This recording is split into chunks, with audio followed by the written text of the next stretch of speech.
ನಮಸ್ತೆ ಸ್ನೇಹಿತರೆ, ಮಂತ್ರಾಲಯ ರಾಯರು ಯೂಟ್ಯೂಬ್ ಚಾನಲ್ಗೆ ಸ್ವಾಗತ ಸುಸ್ವಾಗತ. ಯಾವುದೇ ಕೆಲಸ ಆಗಲಿ ಶ್ರದ್ಧೆ ಮತ್ತು ಪ್ರೀತಿ ಮತ್ತು ಭಕ್ತಿಯಿಂದ ಮಾಡಿದ್ರೆ ನಾವು ಖುಷಿಯಾಗಿರ್ತೀವಿ, ನಮ್ಮ ಸುತ್ತಮುತ್ತವರು ಖುಷಿಯಾಗಿರ್ತಾರೆ. ಈ ಮಾತು ಎಷ್ಟು ನಿಜ ಅಲ್ವಾ? ಹಾಗೆ ರಾಯರನ್ನು ನಾವು ಪ್ರೀತಿಯಿಂದ ಮತ್ತು ಭಕ್ತಿಯಿಂದ ನಾವು ಅವ್ರ ಸೇವೆನ ಮಾಡ್ತಾ ಹೋದರೆ ಅವ್ರು ಕೂಡ ನಾವು ಖುಷಿಯಾಗಿರುವಂತೆ ಮಾಡ್ತಾರೆ ಮತ್ತು ನಮ್ಮ ಮನೆಯವರು ಖುಷಿಯಾಗಿರುವಂತೆ ಮಾಡ್ತಾರೆ. ಎಷ್ಟು ನಿಜವಾದ ಮಾತಲ್ವಾ? ಹಾಗೆ ಹಿಂದಿನ ವಿಡಿಯೋದಲ್ಲಿ ರಾಯರಿಗೆ ತೆಂಗಿನಕಾಯಿ ಸಂಕಲ್ಪ ಮಾಡೋದು ಹೇಗೆ ಅಂತೇಳಿ ಒಂದು ವಿಡಿಯೋ ಹಾಕಿದ್ದೆ. ಅದರಲ್ಲಿ ತುಂಬ ಜನ ಕಮೆಂಟ್ ಮಾಡಿದ್ರಿ, ರಾಯರಿಗೆ ಪ್ರಿಯವಾದ ಹೆಜ್ಜೆ ನಮಸ್ಕಾರ ಸೇವೆ ಮಾಡೋದು ಹೇಗೆ ತಿಳಿಸ್ಕೊಡಿ ಅಂತ ಹೇಳಿ. ಆ ಒಂದು ಕಾರಣಕ್ಕೆ ಈ ಒಂದು ವಿಡಿಯೋನ ಮಾಡ್ತಾ ಇದ್ದೀನಿ.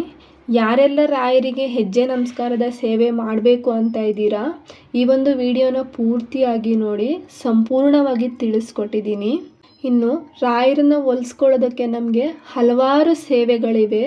ಅದರಲ್ಲಿ ರಾಯರಿಗೆ ಪ್ರಿಯವಾದ ಸೇವೆ ಅಂತಂದರೆ ಹೆಜ್ಜೆ ನಮಸ್ಕಾರದ ಸೇವೆ. ಇನ್ನು ಈ ಒಂದು ಸೇವೆ ಮಾಡಬೇಕಂತ ಅಂದರೆ ನೀವು ರಾಯರನ್ನ ಶ್ರದ್ಧೆ ಮತ್ತು ಸಂಪೂರ್ಣವಾಗಿ ನೀವು ರಾಯರನ್ನ ನಂಬಬೇಕು.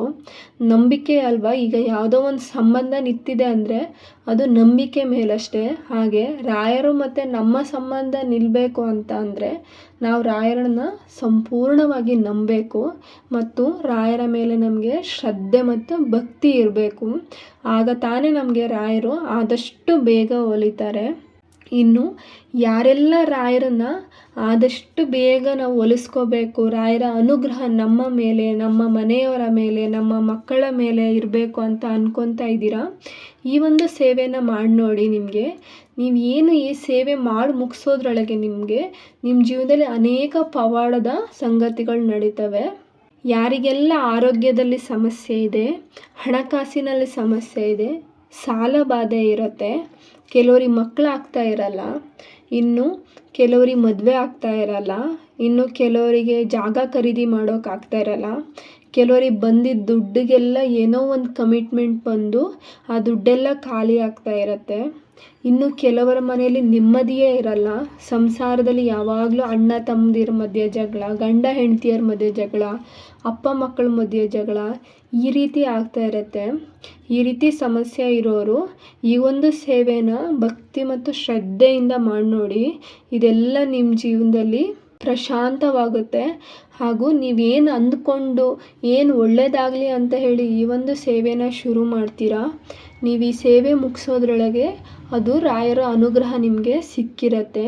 ನೀವೇನು ಅಂದ್ಕೊಂಡು ಶುರು ಮಾಡ್ತೀರಾ ನಿಮ್ಗದು ನೆರವೇರಿರುತ್ತೆ. ಖಂಡಿತವಾಗ್ಲೂ ಮಾಡಿ ನೋಡಿ.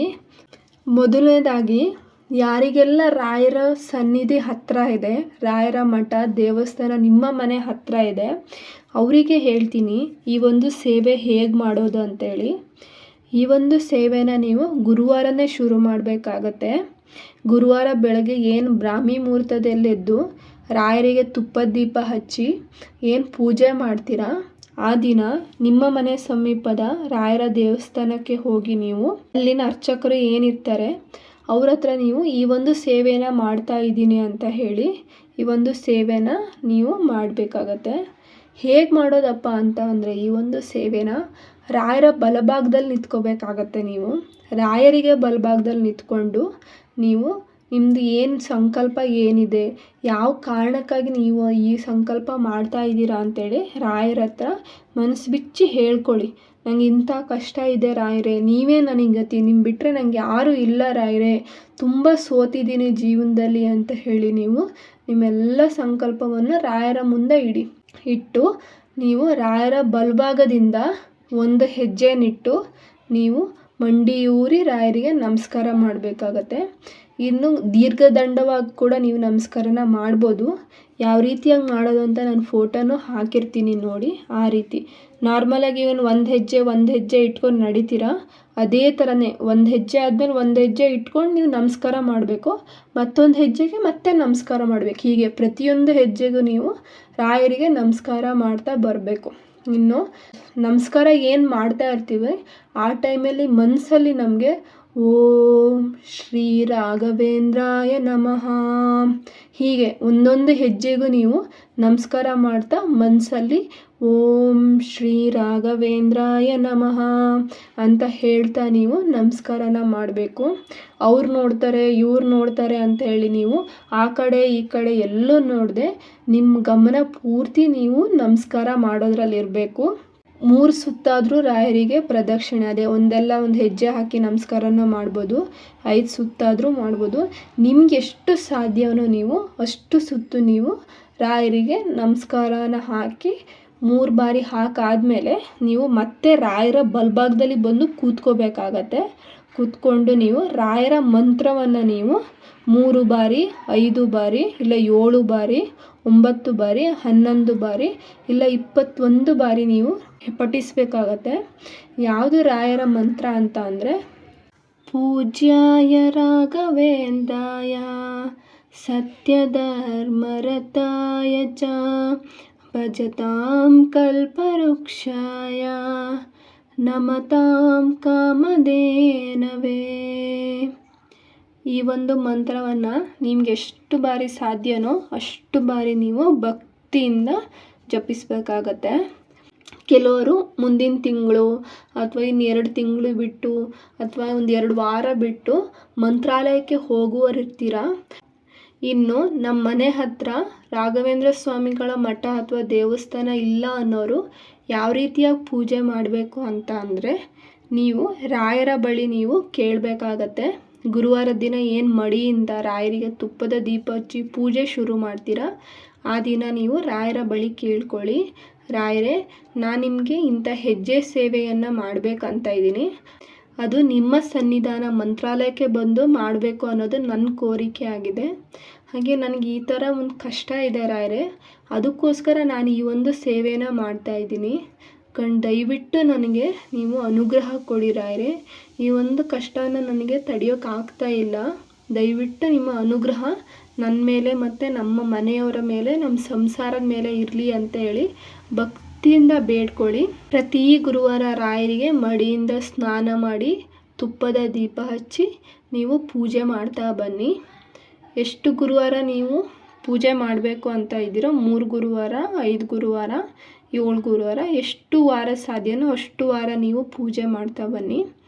ಇನ್ನು ಮಂತ್ರಾಲಯಕ್ಕೆ ಹೋಗ್ತೀರಾ ಅಲ್ವಾ, ಅಲ್ಲಿ ನೀವು ರಾಯರ ದರ್ಶನ ಪಡೆದಾದ್ಮೇಲೂ ಈ ಒಂದು ಸೇವೆನ ಮಾಡ್ಬೋದು.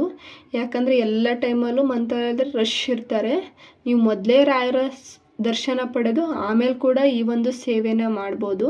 ಇಲ್ಲ ನಾನು ಈ ಒಂದು ಸೇವೆನ ಮಾಡೇ ರಾಯರ ದರ್ಶನ ಪಡಿತೀನಿ ಅನ್ನೋರು ಕೂಡ ಮೊದಲೇ ಮುಂಚಿತವಾಗಿ ಹೋಗಿ ಅಲ್ಲಿ ರಾಯರಿಗೆ ಹೆಜ್ಜೆ ನಮಸ್ಕಾರದ ಸೇವೆಯನ್ನು ಮಾಡಿ ಇದೇ ರೀತಿ ಒಂದು ಹೆಜ್ಜೆ ಆದಮೇಲೆ ಒಂದು ಹೆಜ್ಜೆನಿಟ್ಟು ನೀವು ರಾಯರಿಗೆ ನಮಸ್ಕಾರ ಮಾಡ್ತಾ ಮನಸ್ಸಲ್ಲಿ ಓಂ ಶ್ರೀ ರಾಘವೇಂದ್ರಾಯ ನಮಃ ಅಂತೇಳಿ ಪ್ರತಿ ಹೆಜ್ಜೆಗೂ ಜಪಿಸ್ತಾ ನೀವು ಈ ಒಂದು ಸೇವೆನ ಮಾಡಬೇಕಾಗತ್ತೆ.